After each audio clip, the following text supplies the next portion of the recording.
Exzellenzen, meine Damen und Herren und Excellencies, ladies and gentlemen, friends. Of course, you would have preferred to hear the federal minister, not the Minister of the Environment, by the way, but she is the Minister for Economic Cooperation and Development.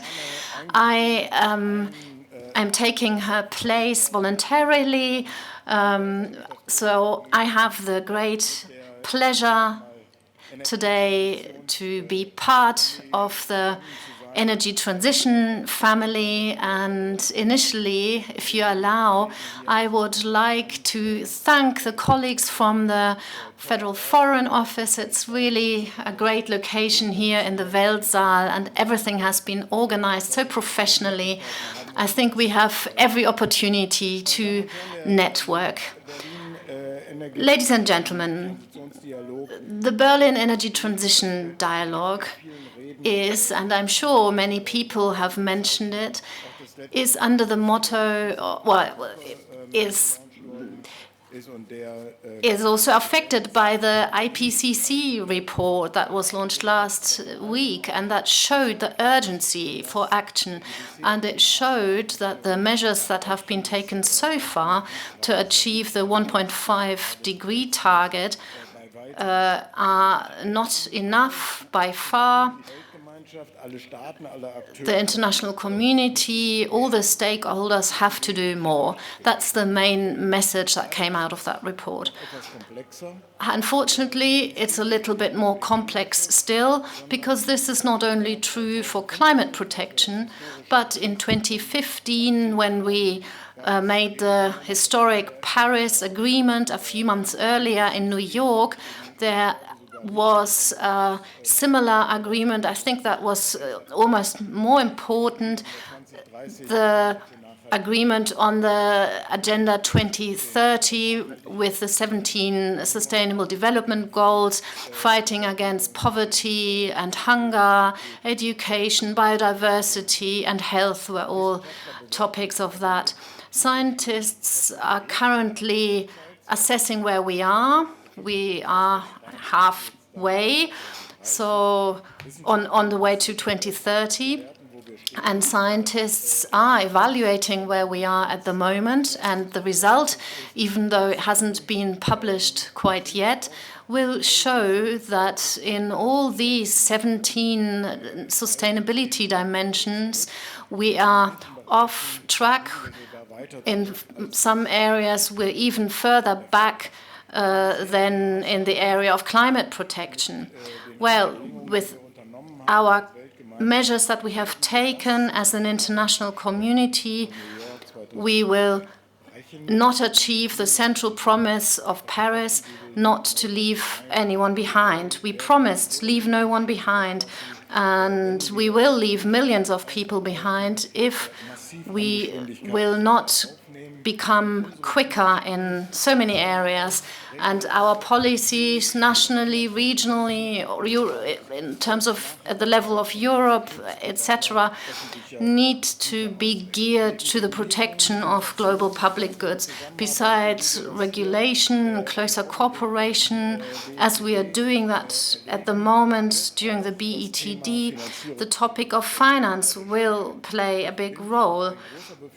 I'm a big fan of, besides financing, looking at what good governance can do and good regulation. But without more money, there won't be the progress that we need in climate protection or in any of the other sustainability areas. Richer countries like Germany and others, or countries who became richer in the last 10 years, they have, of course, contributed financially, but the multilateral development banks also have to do their bit. And Minister Schulze wanted to talk about them, and I will do that too. So the biggest organization here is the World Bank. Svenja Schulze is the German governor of the World Bank, and it's the biggest international lender for development cooperation in the world. together with US Finance Minister Janet Yellen, Svenja Schulze, at the annual meeting of the World Bank, started a program to reform the World Bank. This is to support exactly what I talked about earlier, to protect the global public goods, to support the Sustainable Development Goals much more effectively than was done in the past. And that is not just a question of management, it's also a question of those who carry the World Bank. So no finger pointing towards Washington, towards the management, but no, it is a collective task. And we are glad that the management of the World Bank has provided an evolution plan. That was in December when they submitted that plan, and before the spring meeting, this process is gathering speed. What's it about? Where we believe that they have to adapt their business model more to global public goods, and that includes climate protection. It's quite right to mention that first because it is such an existential threat to many peoples in the world.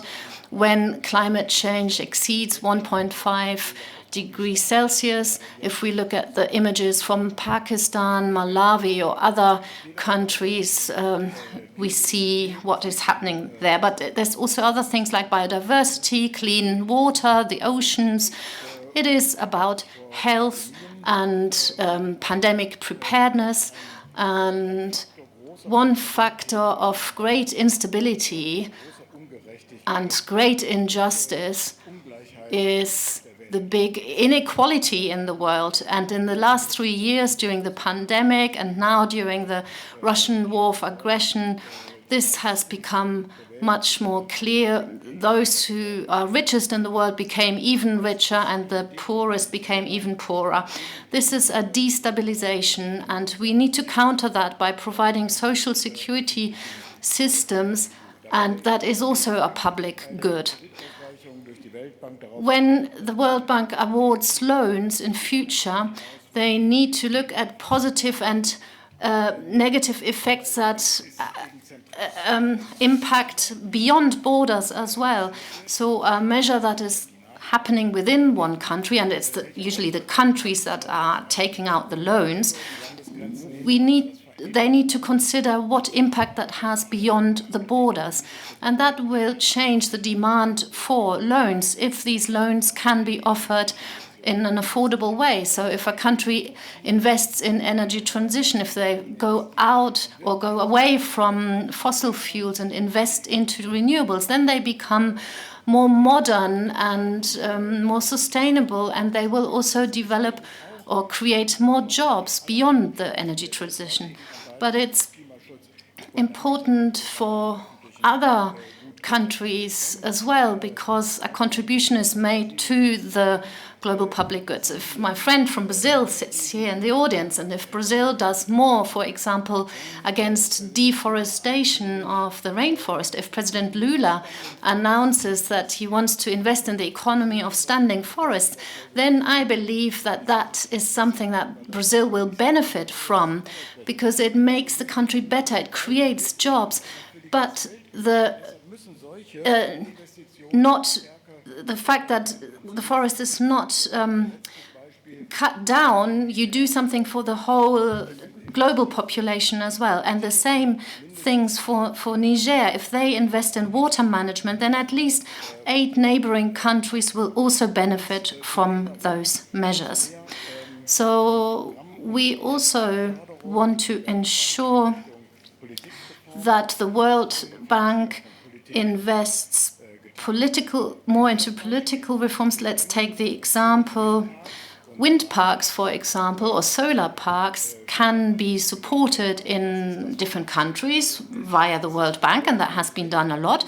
But you could also support political reforms financially. For example, ensuring a discrimination-free access to the electricity grid for feeding in electricity for many countries in the world.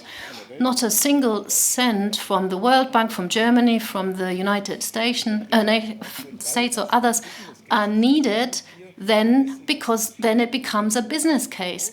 You know that there are many countries where it's enough if you know that you can actually feed in the electricity that you generate into the national grid. This creates leverage because you get private investors on board as well, and that's what we need. Finally, we want the existing capital of the World Bank to be put to better use. No one, not Svenja Schulze or Janet Yellen, wants to question the AAA rating of the World Bank. It is essential for the support, but this risk aversion can be adjusted. And if you only reduce the equity to loan ratio by 1%, the World Bank could immediately lend $4 billion more. We are talking with the World Bank on that, so all the levers that exist should be used. Ladies and gentlemen, sometimes I am asked by representatives of the poorest countries whether your policy is looking away from the poorer countries. So do you want the World Bank no longer to fight poverty, and you want them to support global public goods now that you benefit from too? But that's not the case. The poorest countries have the least resilience to fight against pandemics or other crises. And what we're doing in terms of reform will benefit the poorest countries particularly. So the normal private investments must move from grey to brown and green. The more green investment becomes normal, the more capital we have available to meet the actual mission of the World Bank that we continue to see, which is fighting poverty in the world. Thank you very much.